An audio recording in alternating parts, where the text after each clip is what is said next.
Hello. Detectives in Northamptonshire said today a 9-year-old girl who was found strangled in a lorry may have been sexually assaulted. Stacey Lawrence was found dead on Saturday in the cab of the lorry which was being driven by her mother's boyfriend. The police investigation has been focused on her relationship with him. He is Darren Walker, whose body was found hanging yards away from the murder scene. This is the sequence of events leading up to the incident. Darren Walker and Stacey set off from a depot near Coventry at 4 o'clock in the morning on Friday and travelled to Great Yarmouth. They spend the day making deliveries to Spar stores across Norfolk.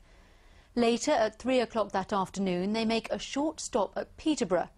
35 minutes later, the lorry arrives in a lay-by on the A605 at Warmington in Northamptonshire. At 2 o'clock on Saturday afternoon, the lorry is reported missing. It's then tracked to a lorry park in Warmington next to a filling station. It is here that Stacey's body and then Darren Walker's body are discovered. We can go live to Warmington now and get the details from our Home Affairs correspondent Sally Chidsoy. Sally. Well, Susie, I'm at the lay-by over there. In that direction is the service station. This is where the Spar lorry was parked and where the little girl's body was found in the cab, and Darren Walker was found hanging from a tree nearby. Now, today police have released a great deal of detailed information about this disturbing and tragic case. They and the families involved want to know what led Walker up to doing this. They say that they could paint a picture of a man who left behind him a string of relationships that were often marred by violence. 9-year-old Stacey Lawrence died at the hands of a man she called Daddy. Her mother's boyfriend, Darren Walker, left her body in the bunk bed of his lorry cab. The little girl, who was one of 4 children, had been seen happily holding hands with him hours before she died. Another lorry driver had seen the pair walking to a garage to buy tinned macaroni cheese for their evening meal.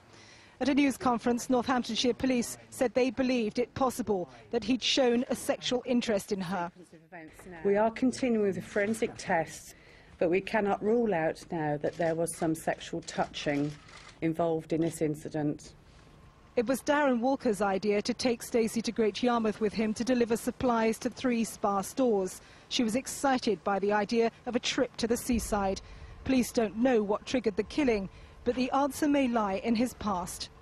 We know that he's going through a divorce, and his wife of that relationship was subjected to some domestic violence, and we know that he was cautioned for an act of assault against her back in 2006.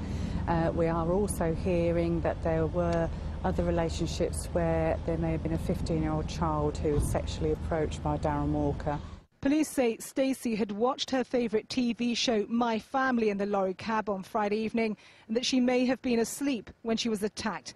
They have taken forensic samples from the cab, and they've seized the family's computer to search for material linked to paedophile activity. Police say the girl's mother, Roxanne, is devastated. She's told officers not once did she suspect that Walker was a threat to her children. Sally, it seems the police still want a lot more help. Who do they want to hear from? Well, they're focusing on all his previous partners. As we mentioned, they've already talked to his estranged wife, from whom he was getting a divorce. They also say that they've found 2 other former partners of his, but they want to go right back in time.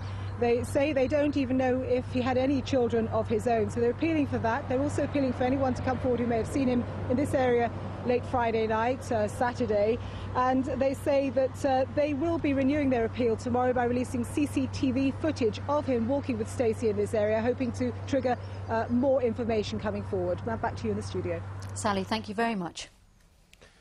The troubled summer in Luton boiled up again this weekend with more violence. A government ban on demonstrations by the extreme right kept the marchers away, but it failed to stop trouble between local young people and the police. Tonight, the police have been defending their use of riot squads to bring the disturbance to an end. It was a powder keg just waiting for the spark. Fireworks thrown at the police lit the fuse, then the crowd stood back and enjoyed the show. The BNP were going to walk through past here, and basically BNP want the Muslims to leave England. But the BNP didn't turn up, so why was there trouble? They'd been expecting to square up to far-right extremists. When they didn't show, the police had to do. Yes, rocks, man! The police don't basically like us, innit? If you look at it. And were you there when all this happened? Yeah. What did you see? I see people throwing bottles and that, innit? At the police. His was a lone voice in Bury Park today, though, where many were saddened this happened, especially during the holy month of Ramadan. We're here trying to, obviously try to live in this country, try to, try to earn something. Well, try to have a good, easy life. At the same time, we have people like these going around making things worse for themselves and for us. But there were those who said the police had overreacted, a claim they vehemently deny. That small minority chose to vent their anger on the police. That's disappointing. What I can categorically say is that there were no right-wing presence in the town on that day. The police had made sure that that was the case.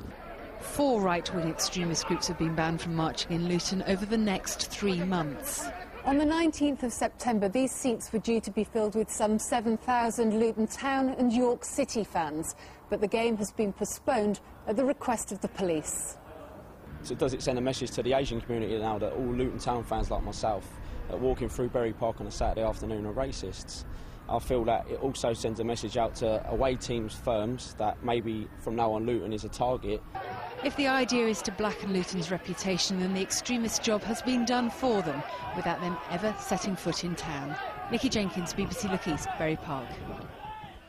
There's lots more to come on Look East, including a trip down memory lane for a group of wartime evacuees. How good or bad was the weather in all? First there was the credit crunch, then a global crisis in the banking system, and then a full-blown recession. Things have been tough for business, except for the holiday industry here at home. With the summer almost over, it seems the so-called staycation really did provide a boost for the region's tourist industry. Today in Felixstowe, the crowds were long gone. Autumn was in the air. Stan Harris runs outdoor entertainments. After some appalling seasons, summer 2009 finally showed some promise. The 2007-2008 season, we lost 4 bank holiday weekends in 2 years. So for once, I think I could say this year we've had 3 consecutive weekends, holiday weekends. It hasn't rained. Like many, the Burgess family from Cambridgeshire chose to holiday at home rather than abroad. They just love it. They've just been getting in all the waves and, they're not complained like me about their feet hurting. They just get on with it. At the Grafton Guest House, they're fully booked tonight. Traditionally, they've relied on business customers. That's changed. The business sector has dried up. There is very few business people around. Therefore, the tourism trade has been able to top that up. Whether that has increased from last year is very difficult for us to say. If anywhere needed a staycation boost, it was Hemsby in Norfolk. This January, Pontins closed its holiday camp, which catered for 3,000 visitors a week. Local businesses feared the worst. They're not spending as much. I mean, obviously, we're not having Pontins there. There's not been quite as many people.